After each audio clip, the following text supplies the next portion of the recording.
Do we have any, and this is really not germane maybe to this, but do we have any parks, Jason, you can, Steve, do we have any parks planned getting out there in that South KNS and you guys, because we're getting quite a ways away from parks. There's discussion on it, Okay. but no definite plans. Okay, but there is discussion for it. Yes, we've talked about possible parks in some spots, you know, and I got some pretty low lots there that, you know, could be possible and everything, but there's no definite plans, but there's been discussions. Okay. Thanks. You could buy one and call it Good Child Park.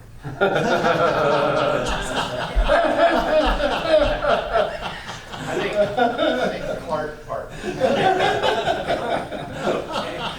It can be donated by somebody. That's all my hard years out here. I've already got a school, that's it. I want to get ahead of the donation thing. I want all the good children to come to the park by my house.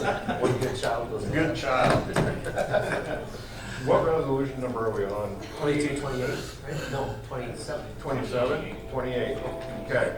Motion to adopt resolution 2228, approving the final plat of the Majestic View Edition. Second. We have a motion and a second. Roll call. Conley? Yes. Sturgis? Yes. Bruns? Yes. Goodchild? Yes. Quick? Yes. Motion carried. Motion to establish August the 2nd, 2022, 12 p.m. as a public hearing rezoning Majestic View Edition from R rural to R1 residential. Second. We have a motion and a second. All those in favor say aye. Aye. Opposed? Motion carried. Thank you, Steve. Good. Thanks, guys. Okay, moving on to the Business US 75 Corridor Study. Get to the right page here. On July 5th, 2022, the Planning and Zoning Commission approved the final plat. Oh, wait. Wrong one. My bad. This one's longer. I'm hungry. Back up. Snyder and Associates has completed the Business US 75 Corridor Study as requested by the City of Lamar's in May of 2020. The study was completed as part of Iowa's Traffic Engineering Assistance Program, which is managed by the Iowa DOT. The study was requested because the city was interested in potential modifications to the five-leg intersection of Business US 75 and 6th Street Southwest and 6th Avenue Southwest, as well as potential for corridor conversion from 4-lane to 3-lane, as well as possible traffic signal at the south end of corridor at 18th Street or 24th Street. The results of the study are: Business US 75 corridor reconfigure as a 3-lane corridor from 12th Street Southwest to North End urban to rural median transition at 3rd Street Northwest. Estimate 260 to 440,000. Business US 75 and 6th Street Southwest and 6th Avenue Southwest intersection modified west leg to close 6th Avenue Southwest to local traffic only between 7th Avenue Southwest and the alley west of Dairy Queen. Estimate $70,000. Traffic signal, construct a traffic signal at 24th Street Southwest. Consider closing 18th Street Southwest intersection, routing local traffic via Lincoln Avenue or Industrial Road to the traffic signal. Estimate $300,000. The administration recommends exploring the Traffic Safety Improvement Program and the Urban State Traffic Engineering Program as funding sources for implementing the recommendations after the Public Works Committee and the Public Safety Committee have a chance to review the study. I didn't hear how you read it, Rob. There is a typo in the second one. 6th Street Southwest would be closed, not 6th. Yeah. No, I read it as 6th Avenue. So here it is. All I gave you in your packet was just a Aerial view from the far south end to the extreme north end. When we get into committees, and I can get copies of this to every councilman so you can read it and look through it. So I don't know how much I'll delve into it today, other than I've looked through it. These are simply recommendations. I know at the time, the DOT, which is north of Subway, that way, that's theirs. They were interested in reducing their portion down to 3 lanes also. Up to the spot. So that's why their recommendation includes that, is because the DOT wanted to know also. So would they pay for that section? Yeah, I believe. All that really- From Subway up to, All that would really be needed, Police station. at a minimum, to change it from 4 to 3 is just paint. There is suggestions in here if we were to do that. That's why there's a range of 260 to 440,000. Anything above the 260 is taking into account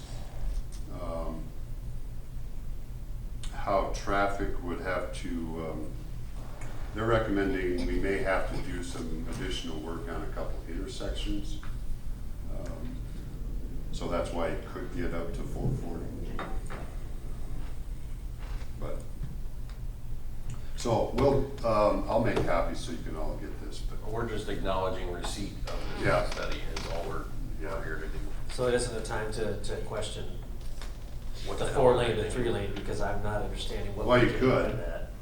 All right, explain to me, I mean, I understand what you're saying, the DOT wants to do it on that northern stretch, but I mean, what's the reasoning behind it? What do we gain, traffic flow wise? I mean, well, okay, so just a couple things that are highlights in there. Okay, so in 2007, when that stretch was still DOT road, traffic count was 10,000 to 15,000 per day. As of 2019 is the most recent traffic count. It's down to 6,000 to 9,000. So traffic counts, for one, are not warranting 4 lanes. Reducing down to 3 and having a dedicated, if you look at, they have crash history and all this stuff in here. Reducing down to 3 is having a designated turn lane, it gets rid of what is happening now.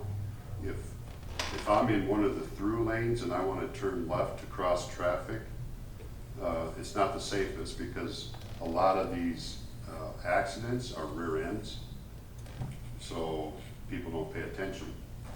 If you have a dedicated turn lane, it gets that car out of the through traffic, so you're reducing the rear end accident.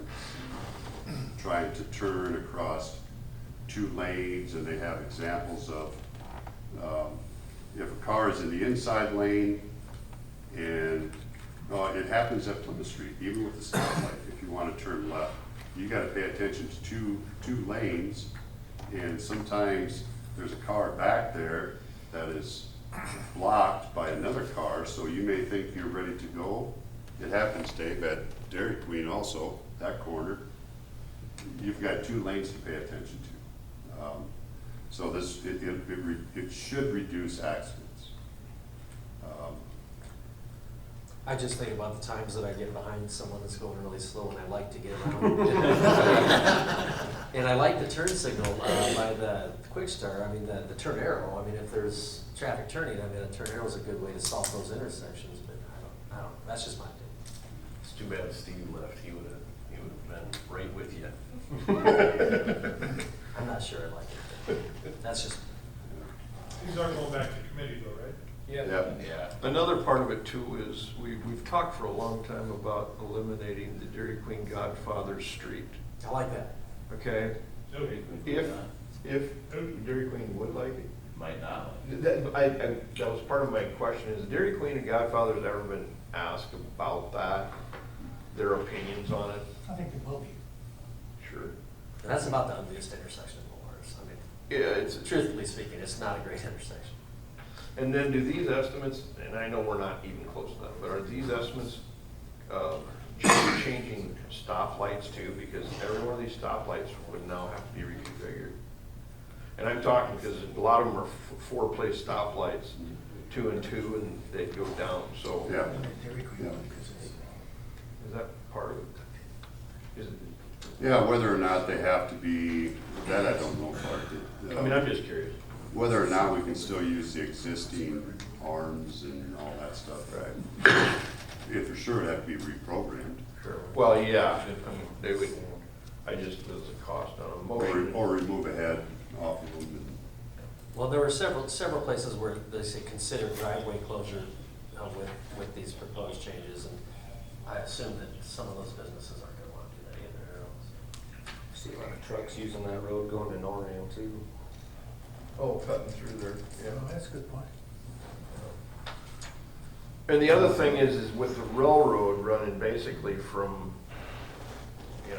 way out, Lampert's, there's no turning to go, there's no businesses ever going to have entrances or exits in that stretch because they can't build there.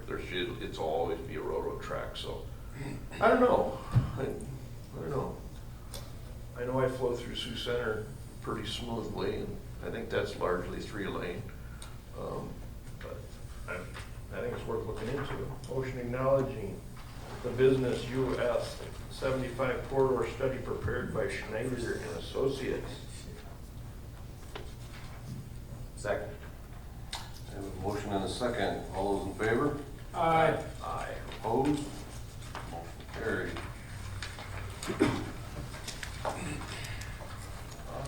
Jason, general discussion. The first topic is airport. Very little activity for the last couple weeks. No real reason given other than their crew is somewhere else. As of the end of last week, they were now at 60 of 75 working days used, so they're running out of time. They won't get it done in the 75. That's already been stated by them. Not specifically other than saying how long it would take them to pave. So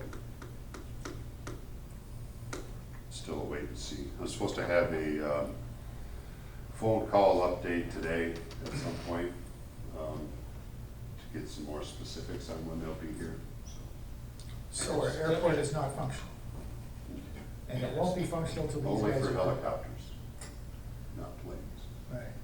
What are the crop guys doing this year?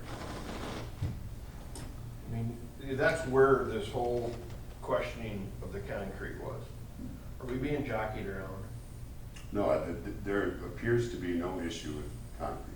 Then, It's just that their crew is on a different job, is all they've said. so did they use concrete as an excuse to move their crew to a different job? Well, he would, no. This is starting No, to they were, smell. no, they were on the job already, another job already. It's just they're not done with it. And I think that was, we can take that initial cement shortage issue as just information. Maybe it was laying the groundwork for an excuse later. You know? But Well, the only reason I'm bringing that up is because my association with the Northwest United States, and that's the only place that I've been told, has any rationing concrete issues ever, and it was over a year ago. And I've questioned it from day one. That's why I asked this engineer, I want to know about your concrete. And so I think we're being played, and I want an airport. So, I don't know. Penalties are $1,000 a day. And the entities that use our airport are using some other airport for now, is that right? Is that how it's being done? Or they just Or can't? just not flying. So is it It's whether or negative? not they chose to get their planes out of here, if they could find another place for them to go, or they were gonna wait it out and their planes are sitting at our. The frequent user of Wells, yes, they did move Okay. to Sioux City during this construction, so. I just wonder if the negative economic impact is more than $1,000 a day. You know, I know in crop dusting, we're used heavily, and it's really a concern of mine. I haven't even been asked about it, but I can't believe, maybe they can operate out of Sioux Center, you know, more. I thought I saw more. somebody up the other day. Yeah, I know they're around, they are around, so they're coming out of somewhere. Flying out of But somewhere. I didn't know if Tom could land on the grass out there. He has. Okay. wasn't Tom over like at Cherokee or something? I thought I heard he had moved his somewhere else. I don't know if he moved his plane, I never asked him. Okay. Well, it'd be nice to get it done. Yeah. We have, medical issues with planes that come in for patients, and we're going to the Sioux County Airport now. Fixed wing. Yes, so, I mean, we get a lot of those unbeknownst to people, and makes it a little rougher when we gotta drive, 18 miles to an airport compared to 18 blocks, so. It seems to me like we're getting kind of pushed around, but as long as they got their working days, I guess there's. Okay. Go ahead. Second project is Central. The next main line pour is scheduled for tomorrow and Thursday. So, Are they on target? I haven't checked days yet. They've got to be pushing the limit. But I thought it was in mid-July, and that's where we're at. So. Right. Okay. Yeah, I don't remember Is there a the. penalty? This stretch appears to be going a lot quicker than.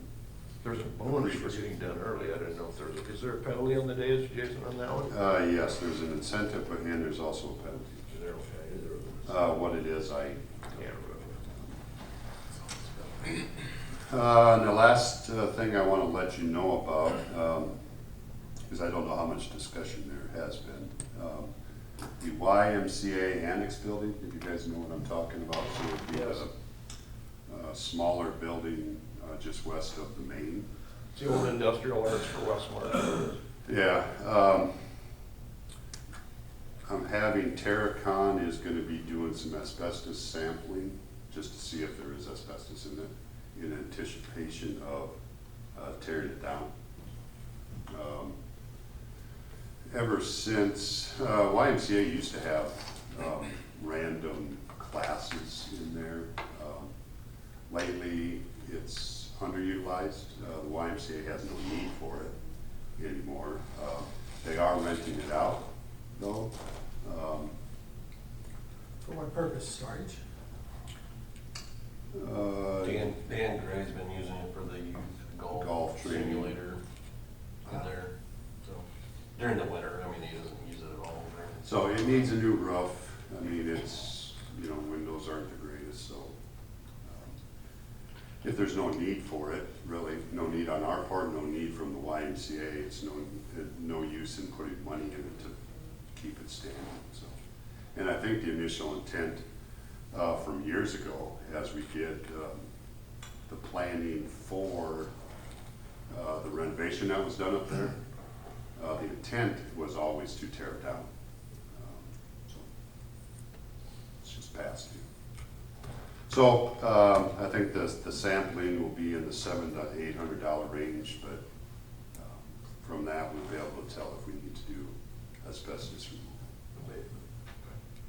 And my hope would be to have it down before winter, but so we'll see. That's all I had. Jacob? I just wanted to mention quick, hotel motel receipts. So, when the pandemic came through, those dropped way down. But for this last fiscal year, they came in the highest we've ever had for hotel motel receipts. So we got just over 200,000 in receipts this last fiscal year. Good deal. Good. Mark? I have nothing. Steve? Water usage, any discussions? Are we all okay at Lamar's? Which is not mentioned any concerns to me Okay, about shortage or rationing. okay. That's great. I don't have anything, Clark. Jacob, I know this might sound like a kind of a wide open question, but I know that we, as a city, have a very low debt obligation right now. I mean, extremely low. How much is available to us? I mean, what would 75% load on our debt look like in a dollar amount? Can I get those figures for you next meeting? I thought you were better. He disappoints me. Actually, I thought he was just. that's okay. Yes, you can, because I'm concerned about, in the back of my mind, I want to be moving forward with DNR and with our obligations in this. And I think we need to start looking at how we're gonna do this in an expeditious way. Yeah. And get them to me, that's fine, Yeah. because Enterprise debt doesn't go against some of the GO limits. I know that, yep. And I do have a dollar figure in my head, but I don't want to say the wrong one. Okay. So I'll get it. So enterprise debt wouldn't even go up into the category that I'm talking about. Correct. Okay. The- It's user rates, I mean. Right, the water, the wastewater one that we have right now is restructured as a GO debt, so that's why it goes against the limit, but usually it wouldn't apply. In a normal situation. Okay, thank you, Jacob. I got nothing else, Rob. Brian? Nothing. Mike, no. All right. Oh, I just, Brian, I just thought, we're still looking at those two railroad crossings. Brian had a concern about 4th Street and then 12th Street. Yeah. So, you know, talking to Scott Connect this morning, he's gonna get in touch with the railroad just to find out if they have any anticipated work at those